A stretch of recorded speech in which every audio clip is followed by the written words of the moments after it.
Comme le disait un grand penseur, celui qui ignore l'actualité, se réveille souvent dans un monde qu'il ne comprend plus. Ces mots résonnent encore plus fort aujourd'hui, dans un monde où tout va à 1000 à l'heure. Chaque seconde compte, chaque info est un éclair qui éclaire, ou qui aveugle, selon où tu regardes. Chez ActuFlash, on veut t'aider à garder les yeux bien ouverts. Ici, pas de blabla inutile, pas de titres trompeurs. Juste des faits, des analyses, des éclairages qui claquent. L'info, la vraie, servie avec passion, précision et un brin d'audace. Parce qu'entre nous, pendant que certains dorment encore, nous on est déjà debout.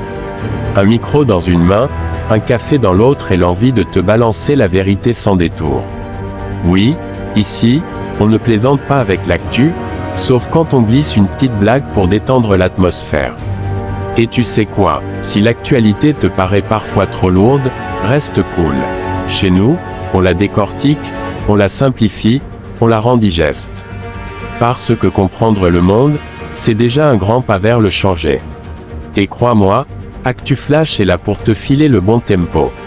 Salut à toi, internaute curieux, amateur de vérité et de bon sens. Que tu sois confortablement installé dans ton canapé, dans un taxi, ou en pause café, t'es pile au bon endroit.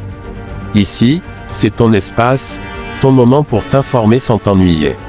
Bienvenue dans la grande famille ActuFlash, le rendez-vous où chaque flash d'info te rapproche un peu plus de la vérité. On t'éclaire, on te bouscule, mais toujours avec bienveillance et énergie. Parce que l'info, quand elle est bien servie, ça fait du bien au cerveau et au cœur. Alors, vas-y, clique sur s'abonner et active la cloche pour ne rien rater. Parce qu'ici, sur ActuFlash, l'info ne dort jamais. Elle file, elle brille, elle t'éveille, à la vitesse de l'éclair. Chiroma en danger. Acte 1. Le cri du Nord. Le soleil de Garoua n'a pas encore achevé sa danse matinale que la nouvelle se répand déjà comme une traînée de poudre. 2 membres de la famille d'Issa Chiroma Bakari, ainsi que son cuisinier, ont été enlevés. Oui, même le gardien de la marmite n'a pas été épargné. Dans les rues poussiéreuses du Nord, les murmures se multiplient. Qui a bien pu oser toucher à la famille du lion de la politique septentrionale?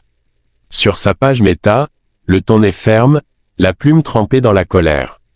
Chiroma ne mâche pas ses mots. Il accuse, il dénonce, il gronde. L'homme qui a souvent servi de pont entre le pouvoir et l'opposition se dit cette fois-ci victime d'une guerre ouverte contre le peuple. Et quand un homme du Nord dit que la guerre est ouverte, mieux vaut écouter avant que le tam-tam ne résonne trop fort.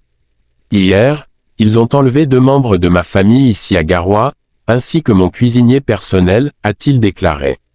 Ce n'est pas seulement un fait divers, c'est un message codé dans le grand livre des tensions post-électorales. Le Cameroun, encore une fois, montre que la paix qu'on y chante est parfois un oiseau fragile qu'un simple vent peut faire fuir. Dans les marchés, on dit que, quand la chèvre du voisin est volée, le tien n'est plus en sécurité. Les Camerounais, eux, observent. Leurs yeux oscillent entre la peur et la lassitude. Car depuis les élections d'octobre, le pays semble marcher sur des œufs cassés. Chiroma, lui, réclame justice, ou du moins un semblant de bon sens, la libération de ses proches, mais aussi celle de toutes les autres personnes enlevées ou arrêtées arbitrairement. Le ton n'est pas celui de la supplication, mais de la détermination. L'homme parle comme un baobab qu'aucune tempête ne déracine facilement. Il prévient, pensez-vous pouvoir me faire pression par de tels agissements? Tout ce que vous réussirez à faire, c'est d'aliéner encore davantage le peuple. Derrière cette phrase, se cache la rancune d'un homme qu'on croyait fini politiquement, mais qui retrouve l'énergie d'un lion blessé. Et pendant que les autorités gardent le silence du python avant l'attaque, Garoua, elle, retient son souffle. Les familles prient, les politiciens spéculent, et les rumeurs grossissent comme une calebasse au soleil. Car dans ce pays, quand le tambour résonne au village, même les sourds comprennent qu'il se passe quelque chose. Acte 2, le feu sous la cendre. Dans son discours, Issa Chiroma Bakari ne parle plus seulement d'un enlèvement. Il parle d'un système. Il parle d'un Cameroun où les dés semblent piper avant même que le jeu ne commence. Il ne recule devant rien, assassinat, répression et autres exactions, accuse-t-il, la voix vibrante comme un tam-tam de résistance. L'homme du FSNC ne veut plus être spectateur du théâtre politique camerounais.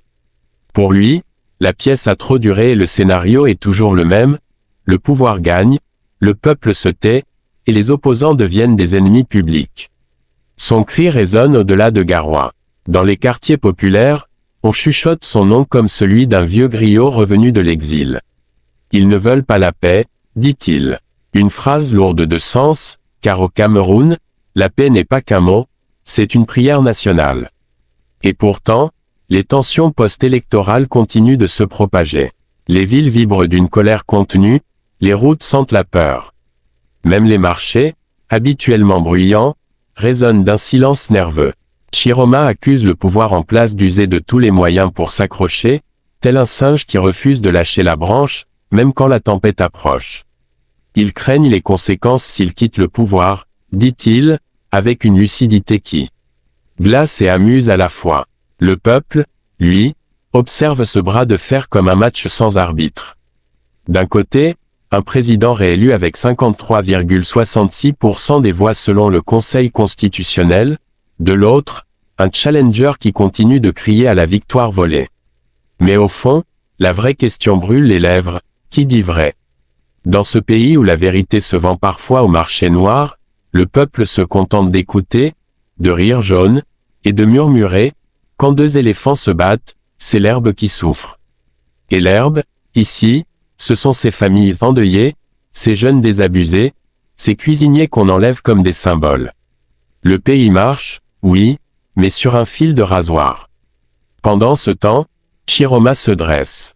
Loin d'être abattu, il se transforme en tribun du peuple, en griot moderne, en témoin indocile d'un système qui, selon lui, a oublié que le pouvoir sans justice, c'est comme un tambour sans peau, il ne résonne plus. Acte 3, le chant du baobab. La scène politique camerounaise, ces jours-ci, ressemble à un vieux film qu'on repasse sans cesse, mais où chaque fois, un acteur disparaît mystérieusement du casting. Cette fois, c'est la famille de Chiroma qui paye le prix du rôle. Mais au lieu du silence, le leader du FSNC choisit la parole.